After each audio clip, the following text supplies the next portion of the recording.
Recently, I had the great joy and privilege of being able to interview Bev and Etienne Wenger-Trayner in Portugal. Their work on social learning has come to take a central place in the research that I'm doing within the Deep Adaptation Forum together with Wendy Friedman.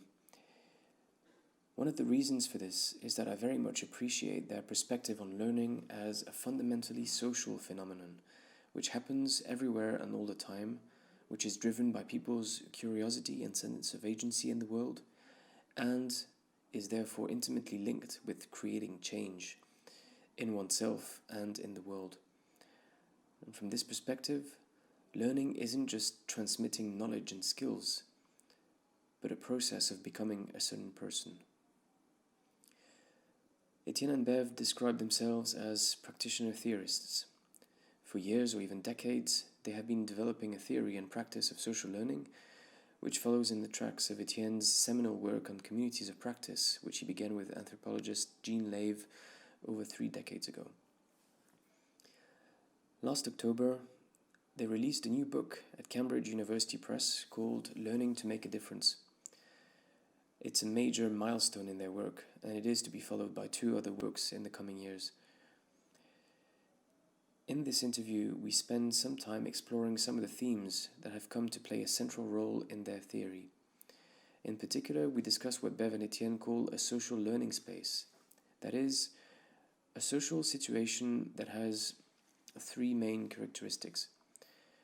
First, it brings together people who care to make a difference, big or small, in their own lives or in the world. These people are engaging their uncertainty in trying to make that difference. In other words, they are at the edge of their knowing, facing into the unknown. And finally, they pay attention to the feedback they receive from themselves, from others, and from the outside world as a result of their participation. So what this all means might become clearer to you as you listen to the interview. An interesting conversation between 2 people meeting on a train can be a social learning space, as can be a group of climate scientists meeting to discuss their feelings around the impacts of global heating, for example. Etienne occasionally mentions the term community of practice. So that's a concept that refers to a history of social learning over time, which results in establishing a repertoire of practice and a regime of competence by which members recognize each other in terms of their ability to engage in their practice. So, for example, a group of deep adaptation facilitators who meet online to share with one another how they hold space for others, listen to feedback, and learn about new formats they could try out, could come to form a community of practice over time. Compared to the notion of social learning space, the focus here is more on a common membership, a common practice, and on the construction of an identity which is rooted in the competence recognized by one's peers. I found it interesting how both Etienne and Bev mentioned the worries they have about the future, including the threat of possible human extinction as a result of our current predicament. While they seem unsure whether social learning can be enough for our species to overcome the huge challenges that we have brought into existence, I do believe that social learning on a large scale is absolutely critical. And to me, what we call deep adaptation in the forum is in fact nothing but an attempt at fostering a vital kind of social learning. We also talked about how learning can be an act of citizenship, as they call it, which I understand as a way of being accountable to others as regards the quality of the learning that takes place in our social learning spaces. So I'm feeling very intrigued by this notion because I think it stresses the key role as enablers of learning of people who bring others together, for example, facilitators or initiators of self-organized circles in the forum, in order for change to happen in people's lives. How can we become better at enabling ourselves and others to learn? And how can we better mutually empower ourselves to do what needs doing most? To me, these are key questions. I also really enjoyed how Bev and Etienne stressed the importance of being open to feedback and maintaining criticality and reflexiveness as regards the spaces we are in. This reminded me of the dangers of being a bit too comfortable with what I think I know. So, all my gratitude to Etienne and Bev for accepting to meet me and give me some of their time. I apologize if the sound quality isn't great, and I hope this interview will be useful to you nonetheless. Well, maybe we should use personal examples, right? Because, for many people, learning is the transmission of some information from someone who knows to someone who doesn't. Yeah? And we think that while it happens, it's not the most interesting part of how we are learning. And if we reflect on our own trajectory, then we see that we've visited all sorts of social worlds, and they contributed to the becoming of the person we are. And so we think that this sense of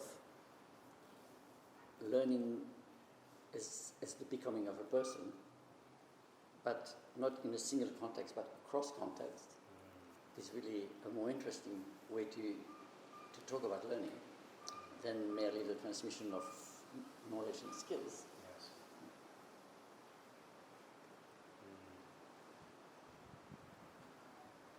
So, for example, would you say that your work, Etienne, as a professor and as a theorist, your work, Bev, I think as a consultant and as a practitioner also, you're both theorists and practitioners. That's right. Yeah. I'm not a professor, really. Okay. So by dipping into those different, or engaging in those different spheres of activity and different people, different ways of expressing oneself and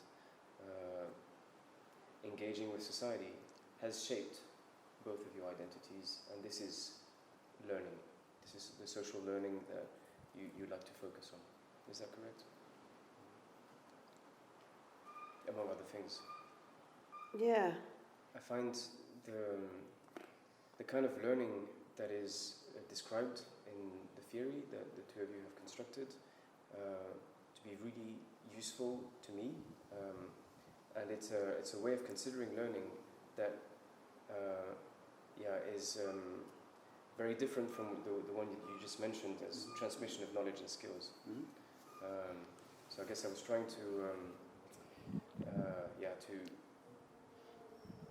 unpack it a little bit so that it creates also those links with notions of identity and participation. But perhaps we did start from a bit of an abstract place. Well, it's also very concrete. Right? That probably the people that you deal with in that forum are the people who want to make a difference. Yes. Right? And so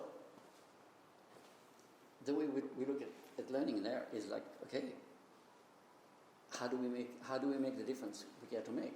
Mm. How do we understand even the difference we care to make? Yes.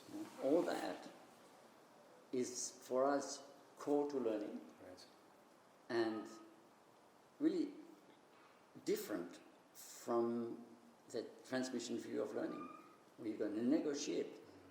What is the difference we care to make? Do we even understand it? How do we engage our uncertainties with each other so that we can make progress, so that we can feel we come closer to make the difference? So for us, we have a hard time separating learning from the difference people want to make. Yes.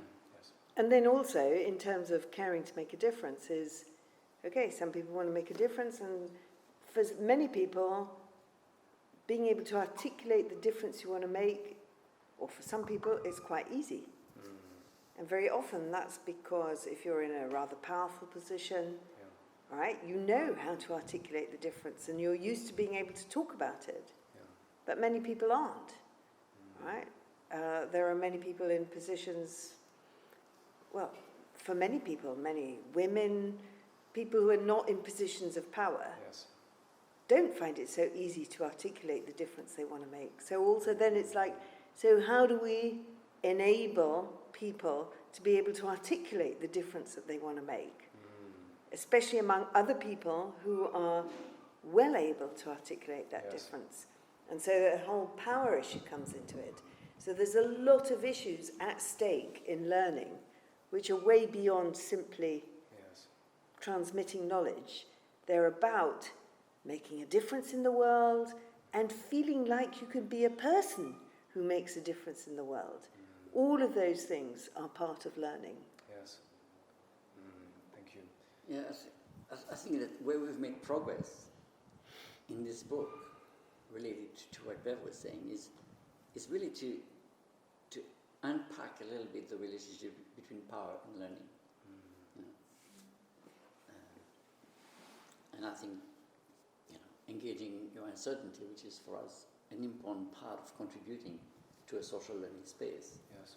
Again, for some people, you engage your uncertainty and you don't think twice, because people are not going to think you're stupid. Yeah. Right? But Etienne's talking about engaging uncertainty because what we have noticed is that learning is often driven, or social learning is always driven, actually, by people's uncertainty as to how to make the difference in the world that they want to make. And so, if you knew how to do it, it's not driven by, okay, there are some people who know how to do it, and now they're going to teach you how to do it. Right. The fact is that we live in a world where we don't know how to do it. The problems are unpredictable. We don't know how to do it. And so we've got to engage uncertainty. The old-fashioned way of learning being from somebody who knows. The trouble is that nobody knows now. And so when we say engaging uncertainty, we're saying, wow, actually, nobody knows. So how do we productively engage uncertainty that we can, even if we don't ever know, we can at least get better at knowing what to do, that we can survive as a species, So engaging uncertainty is a big thing. Right? But this is really an important shift for many people. Yeah. To think that learning is driven by uncertainty, as opposed to learning is driven by the certainty of a professor or you see what I mean? It's really a deep shift, and so what we are hoping is that shifting the meaning of learning is also going to shift the way that people understand how to support learning and how to foster learning. Yeah. So we hope and we believe that having a different learning theory is also going to make people act differently. But as we were saying at lunch, for us, we are also conscious that takes time. Yes. And we don't know if there is enough time. So we keep producing these theories because we think they are important, but we are also not sure that we are making the difference that needs to be made because of the time, of the time constraint, that we're reaching tipping points, especially in climate change. Yeah.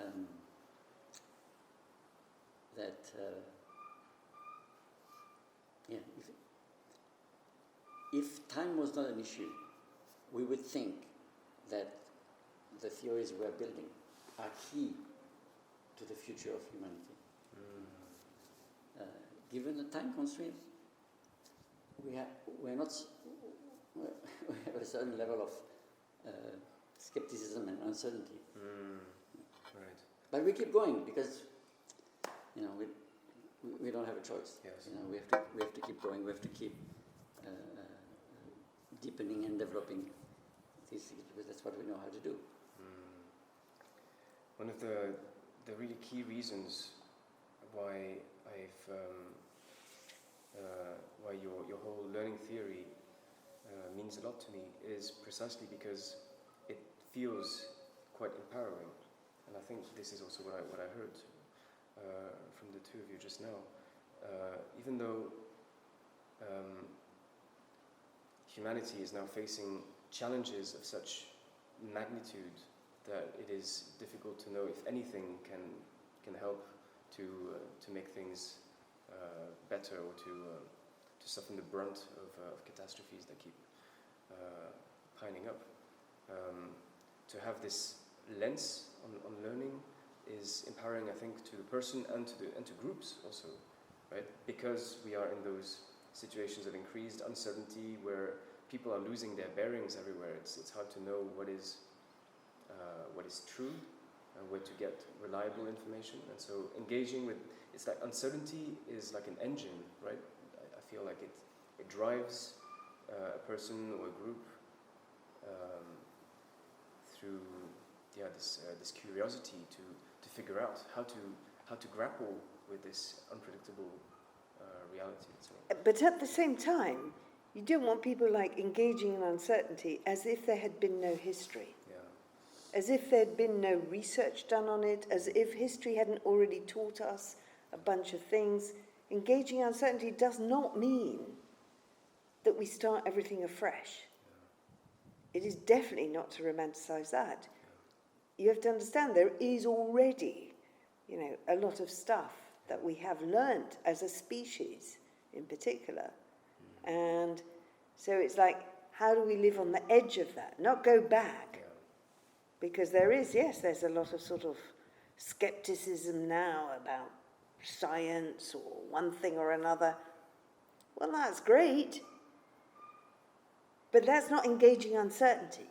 We'd never want anybody to say, oh, well, I don't know if that's true or not, or, well, in fact, there's nothing in science that's true. But, I mean, it's like you don't want anybody to go to that, because that's like going backwards.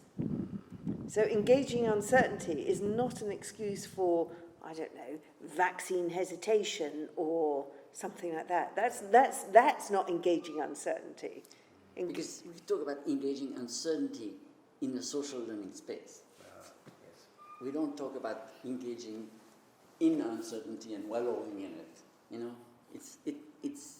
We talk about uncertainty because of the urgency. You see, the urgency of making a difference. So for us, uncertainty is a place of urgency. But it's also true that uncertainty can be a weapon. Yeah. We've seen what has happened in politics when we were in the US, how uncertainty has become weaponized to create chaos, and to divide and to destabilize as a political weapon. Abuses also, personal relationships use uncertainty to gaslight the other person. They become all uncertain about whether what they feel is right or not.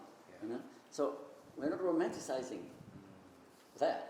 And we're talking about the kind of engaging uncertainty in the sense that makes you more acutely aware of the need to pay attention to feedback, to data, to information, to science, with all the skepticism that has, but you need to pay attention. Yeah. If you truly want to make a difference, you need to pay attention. Yeah. And how you pay attention is also very important. If you pay attention through the filter of what you already know, that's one thing. Paying attention through the filter of really listening because you sincerely don't know, not because you're skeptical of the status quo. Yeah. Engaging uncertainty doesn't mean skeptical of the status quo. Engaging uncertainty means you genuinely want to make a difference and don't know what that key is. And that is the driver for you paying attention to what's coming in that could help you make that difference. Even if in paying attention you hear things that don't fit with who you are or how you are or what you think is right. I'm hearing almost like an ethics of care here in what you just said. Like it's a caring to make a difference, right? You want to you care enough that you want to truly listen. Although our theory is somewhat neutral, or what you care about. So you may care about something very evil, Yes. you know. True. So yeah. But the reason we use the word care is because it engages a person, you know. So to want to make a difference can be kind of an abstract thing. To care to make a difference, it means that you are, as a person, fully there. Yes. You know, you may care to do something very evil and do a lot of learning around it. Right.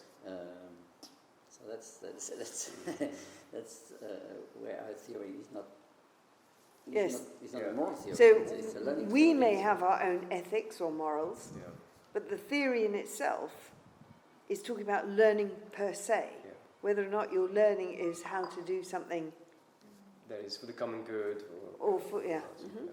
But that said, an important dimension of our theory is agency. Because if we are talking about learning to make a difference, then the development of an experience of agency is essential. Otherwise, you cannot. If you don't have agency, you cannot make a difference, right? So there again, there's a big difference there between traditional views of learning, which is a transmission of a curriculum, and this learning to make a difference type of theory. Because if the purpose of learning is just to transmit a curriculum, then you have an exam to make sure it's made it into the head, and the agency of the person is irrelevant. Yeah. You know, in our learning theory, what you learn with agency or without agency is not the same thing, and it's something a test will not be able to detect. It's a very subtle difference. When you learn something that feeds your sense of agency. And maybe that's what you mean by empowering. But at a deep level, it's a sense of agency. Even if you don't have a whole lot of power, but you need to have a sense of agency. Yeah. So I think that's where, I don't know if it's ethical, because you could have a sense of agency around doing something very evil, perhaps, yeah? Right. But it has to do with a sense of the person, the importance of the person. Yeah. For better or for worse. Yeah.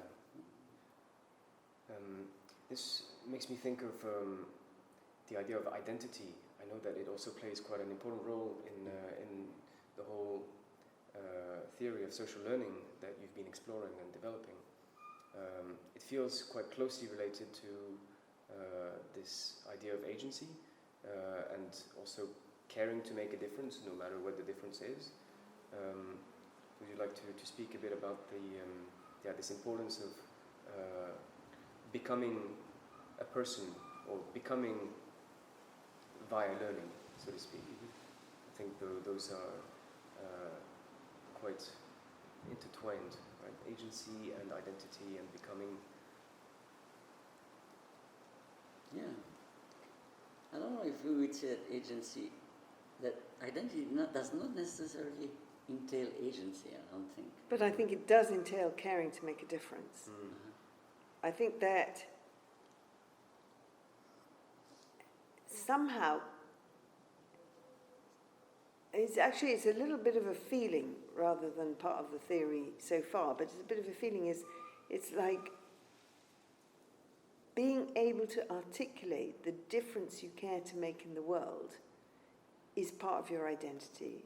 Like being able to hook it onto that, and then to bring it back to what you asked us at the beginning about landscapes and walking through landscapes, etc. It's like, I think one of the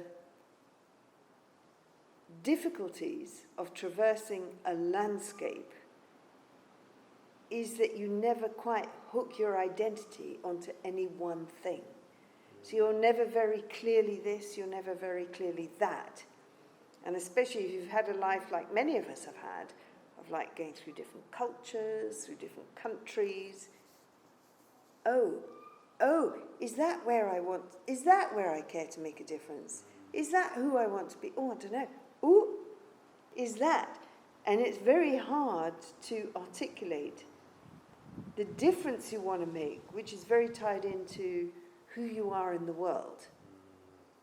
And so caring to make a difference, it seems to be, I would say, a lot easier for people who have a clearer identity. Or the two go together, the two shape each other. And so I think there's something there about, being able to articulate the difference you care to make and your identity. It's almost like once you can articulate that, then your identity becomes clearer. Or you can shape your identity. And to others, you would say. Yeah, and shaping your identity. As you shape your identity, it may become clearer. So for me, the two things are very tied together. And I think that for many of us, I include myself, that, for many of us, there's a little tension there between who am I in this world, what difference do I care to make, am I going to land there, am I going to channel it through there? Yeah. And then, would you say that participating in communities can be very enlightening as to the difference that you're caring to make? So by interacting with certain people, it's almost like you get the feedback, you pay attention to the feedback, and that helps you to figure out who you want to be and what you want to do in the world, right? Absolutely. Yeah, absolutely. But I think it's only to the extent that you create social learning spaces. Okay? Because when I was younger, I was a member of a cult for a few years. And there was a lot of community there. But I'm not sure there was a sense of a social learning space. You know what I mean? So I don't think we can assume that a community will always have that positive effect. Right. I think it's to the extent that it acts as a true social learning space. Would you like to say a bit more about what you mean by social learning space? Because maybe some people who listen to us might not be so clear about what the term covers. Well, I think that's a progress we've made in this last book, in the theory, is to try to articulate the mechanisms of how mutual engagement can become social learning. You know? And so we call it social learning space because the term community of practice really suggests the history to build a practice together. But this kind of engagement can happen even when that history is not there. So that's why we need a new concept in the theory to talk about a certain mode of engagement in social learning that may never become a community of practice, or that is across different communities of practice with no intention of making a new practice out of it, simply engaging. Yes. But what is the quality of that engagement that make it a sense that there's some magic happening, you know? And this is how we came with the three things that we were just talking about. Yep. That caring to make a difference, engaging uncertainty, and paying attention. These three elements we felt was a good characterization of the social spaces we have seen that really were productive of learning. Okay. And then communities of practice may emerge from such social learning spaces or not. Yeah. But so those are spaces which are stimulating to people because they care to make a difference, and they find that other people are with them who also care to make a difference and are paying attention and are engaging their uncertainty. Yeah.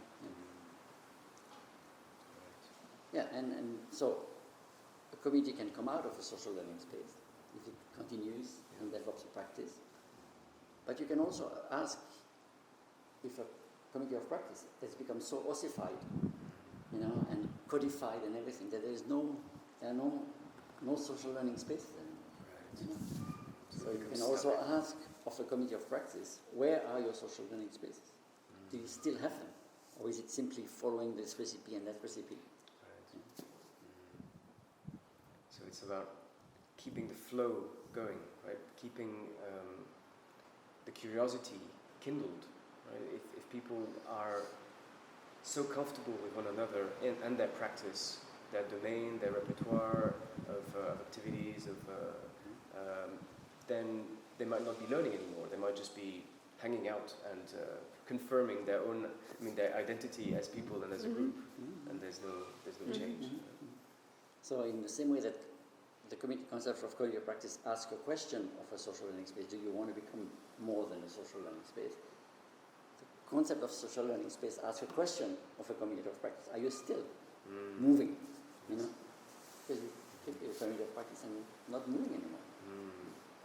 So this makes me think of the notion of learning citizenship, which you've also explored in some of your recent papers.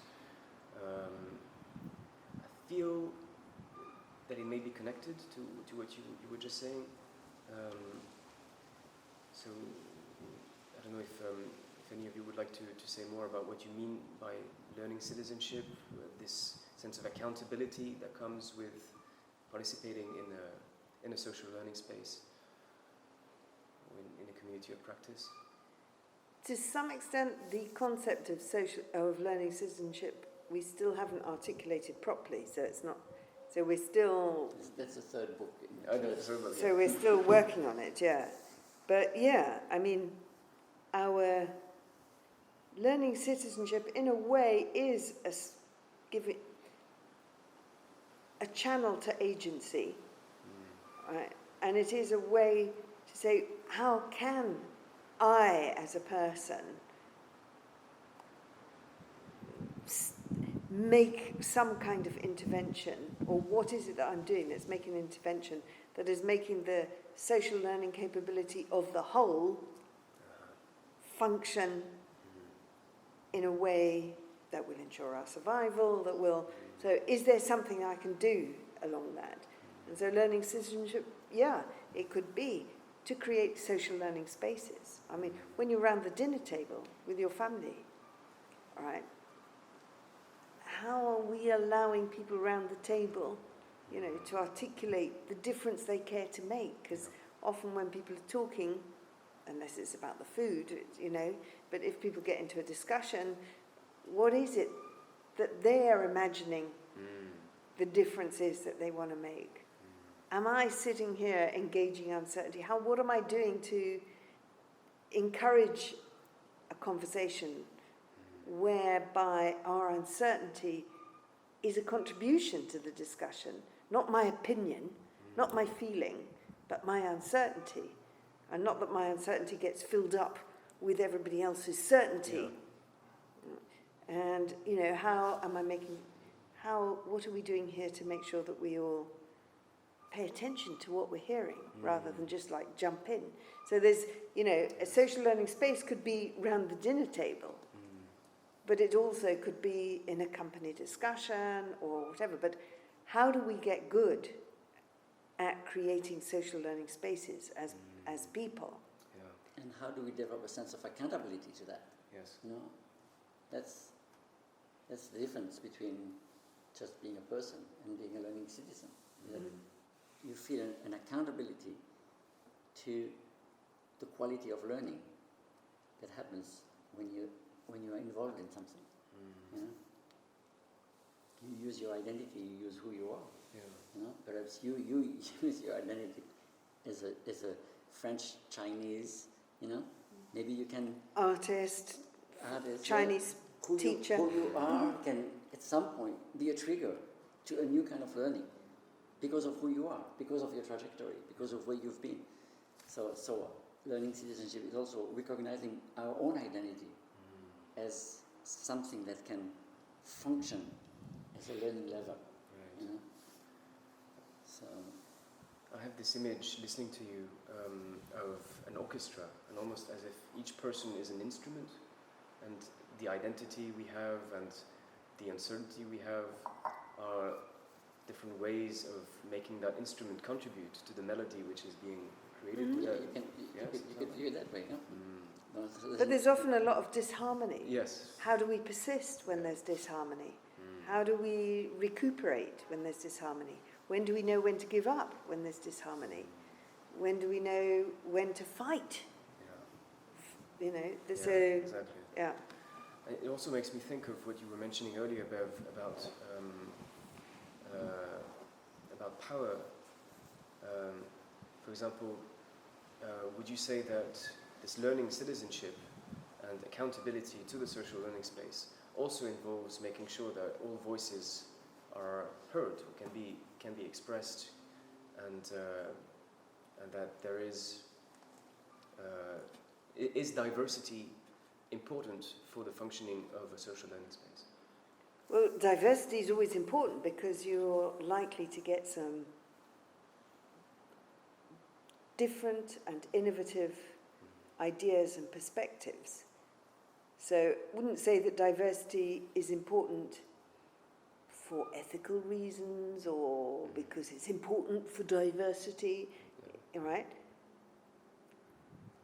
And, you know, there's also a judgment call about when is diversity too much for this problem at hand. So being able to manage the boundary between just enough diversity and not is going to be a hard one. So learning to tread, right? How do I do it in a way that I don't lose all diversity because I'm going to need that diversity for other things, right? So it's not just diversity or not. It's like diversity on the whole is good for addressing a problem. But actually, in our more recent work, and in this next book, we really want to dig into that question of social learning capability. And I think what Bev was saying is actually exactly what we're trying to dig into. You know, is that there is almost like an ethic of learning capability, which is different from the ethic of everybody should be heard, you know, because they need to feel good or something. It's not. It's not like that, you know. So when you say learning capability, you're talking about the learning space which is created by all the people, or are you talking about the capability of individuals? Learning capability, to be honest, is about survival. It's actually a Darwin perspective. It's like, how do we survive as a species? We survive because we learn and we adapt. And so we have to get good at learning capability, otherwise we die out. It's that simple. You know, and we might be overtaken now, but we've got to get good at developing a way to learn to stay ahead of the game. If we're not ahead of the game, that's it, buds. You know? So it's like learning capability is, how do we get better at learning to be a functioning civilization? And your question of whether it's in the individual or in the group, for us, we would like our theory to make this a mood question, you know, because we think that the two are so interrelated that you cannot ask one or the other.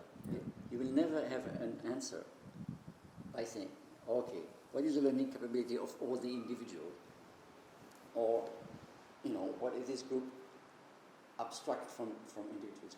Groups are made of individuals. Yes. You know, but identity for us is a social thing, you know. And so the learning capability, what we call social learning capability, is a sort of an interesting way of thinking about not individuals but not groups, but the learning that happens when those two things work together, something like that. But we're still working on this concept. So. Yeah. So this this idea of remembering the huge challenges that our species is facing at the moment that you just mentioned, Bev, makes me think about the idea of leadership. How do you view leadership as connected to learning in order to make a difference that might, benefit the whole species? And it seems like this whole idea of fostering learning capability and being a learning citizen implies that leadership can be taken by any citizen in the group, right? And it's a form of distributed leadership. Well, also, I mean, because what we see is that leadership really happens at all levels of scale, from the most micro to the most macro. Yeah. So wherever you are, you can take leadership in the sense that you lead the learning. In other words, you bring people together to address an issue, and you discuss it, and you think of what works, and you check if it works or not. You pay attention. And if it works, then that's great. You add it to your repertoire. And if it doesn't, it doesn't. It's like, again, coming back to Darwin, it's like mutation works or it doesn't work, you know. So, yeah, I mean, leadership, the word distributed, yeah, we use the word distributed, but it is like, yeah, who's ready to take leadership in this? Not leadership in the sense of telling other people what to do, but leadership in bringing people together. And not just bringing people together and saying, hey, dudes, this is all nice and this is great and we got a nice community. But it's like really driving the learning, not driving the community, but driving the learning. How do we get better at knowing how to do what we're doing? So that places a big emphasis on the role of conveners or facilitators, right? From what you say, bringing people together. There's this idea that noticing the potential in various people and the sparks that could happen in conversations and interactions from between people who might come from very different backgrounds or very different communities, and right. So there's. I mean, some people do that just like instinctively. They can't help themselves. They're just like, whoa, whoa, whoa, whoa. There's a spark here. I've got to get them together. There are other people who are fixed in their ways, but are really open to, oh, wow, no, that would be a better way. And then there are others who are like, no, leadership is this. But, you know, it's like having a sense of who's there, what the landscape is, and being able to cultivate that kind of leadership in places that you can. And it's a grey area, you know. Like we would say that a hope of the theory is that everybody would start thinking of themselves as learning citizens. But not everybody needs to become a leader, you know. So, but where does citizen and leadership start? Maybe leadership is just citizenship on steroids or something. Right. Yeah. So for us, we see those two things as coexisting. But when do you start becoming a leader? We don't feel that it's that important to say, okay, at 55 you are a leader. Before that you're just a citizen. Yeah. It's like the individual and the group, right? The two are so intertwined.